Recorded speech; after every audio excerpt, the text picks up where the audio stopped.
So, what is Captain America and Thor, the Avengers, and enhanced human operations, as mentioned by the chief director or deputy secretary of the Department of Defense, Robert Work, have in common? For this video, I'm going to be using a lot of notes because I want to make sure that I give you a lot of the facts and cite the proper agencies. My protagonist from my upcoming story or manuscript, Nano Nightfall. My protagonist has this nanotechnology, which I mentioned, and other technologies flowing through his veins, and they keep him in peak physical condition, but they also enhance him a bit. Not extremely, because it primarily just keeps him healthy, keeps him in peak physical condition, but nonetheless, he is a bit stronger. He does, heal a bit quicker. And there are actual technologies that are being researched. DARPA, which is the Defense Advanced Research Projects Agency, which has done research into things such as, which have even influenced the average person, not just the Pentagon or the military. Some of you may know Jawbone or Bluetooth technologies. What they do with Jawbone, the particular company Jawbone, is when we speak, our voice causes vibrations in our jawbone and in the jawline between our ear and our mouth. And with the jawbone, what it actually does is it lines up, it puts a sensor into the jawbone, into the actual jawbone, and lays it right on our cheekbone or right on our jawline, right about here, and picks up on some of the vibrations so that when we speak, ambient noise can be differentiated from speech. And that's how some of the more advanced, the more expensive Bluetooth headsets, if any of you have ever wondered why you got a $20 Bluetooth headset and then you've got a $200 to $300 Bluetooth headset, it's usually because of its ability to differentiate between ambient noise and your voice. And DARPA was responsible for a lot of the technology and authorizing a lot of the research into that particular technology. DARPA also teams up with some of the best technology schools in the world, such as MIT and California Tech. And they give them huge research budgets so that they can look into the future technologies, which will help us in not only warfare, but here domestically and abroad. Some they've looked into things such as flying vehicles, some of iRobot, the company iRobot. Actually knew somebody who was part of the advanced team that was part of iRobot that helped develop the Roomba at MIT. So that's again, that was a budget. iRobot was funded by the military. I'm not sure if it was DARPA, but they were funded by the military, and DARPA is usually involved in that because they're involved in advanced research, even technologies that would allow us to see through buildings, bullets that can travel through buildings.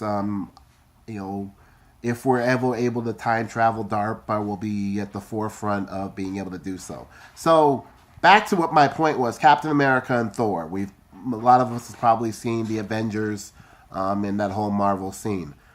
There is currently the Deputy Secretary Robert Work has mentioned that there are enhanced human operations. And essentially, what they're doing is they have a few protocols that they're researching, such as the autonomous diagnostics to enable prevention and therapeutics, ADEPT. And basically, what that would be is a proactive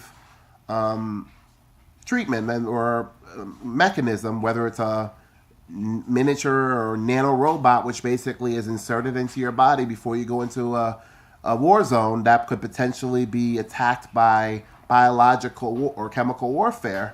And then rather than you having to enter that area with a gas mask, it would remove any toxins or biological entities from your body. So if they attack the war zone with, let's say, I'm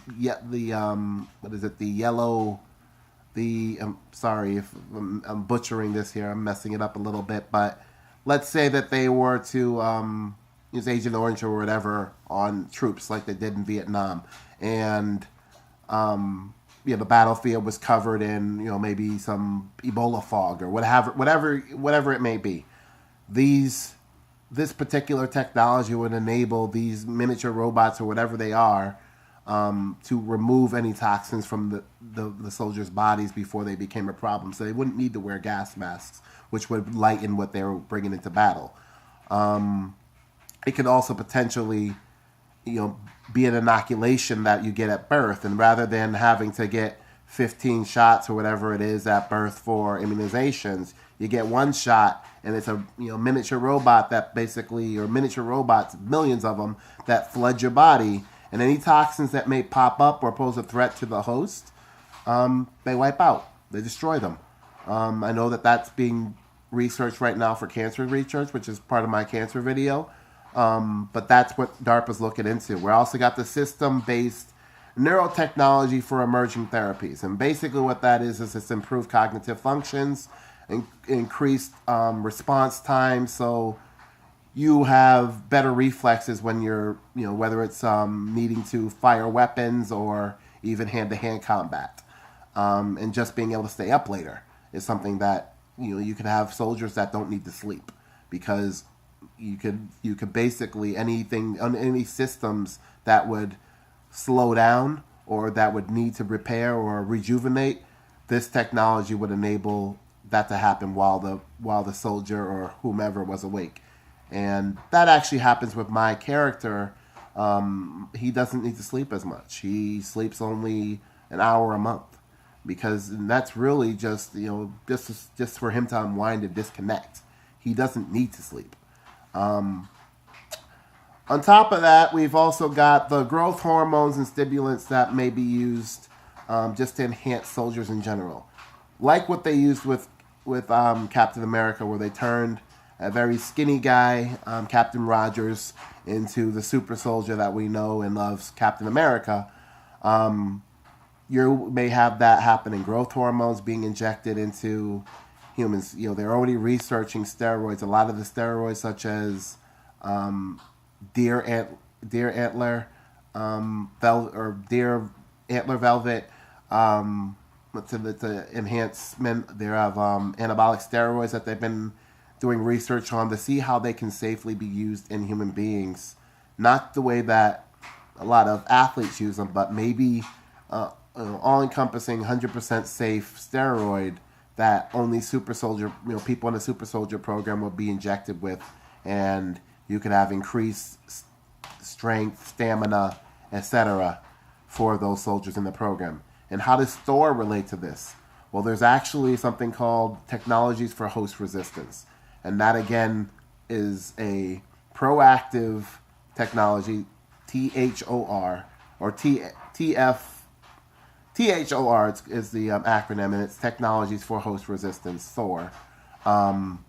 That technology is being used right now, looked into, to again proactively prevent disease. I hope you enjoyed the video. Look forward to posting a couple more regarding upcoming technologies. Thank you.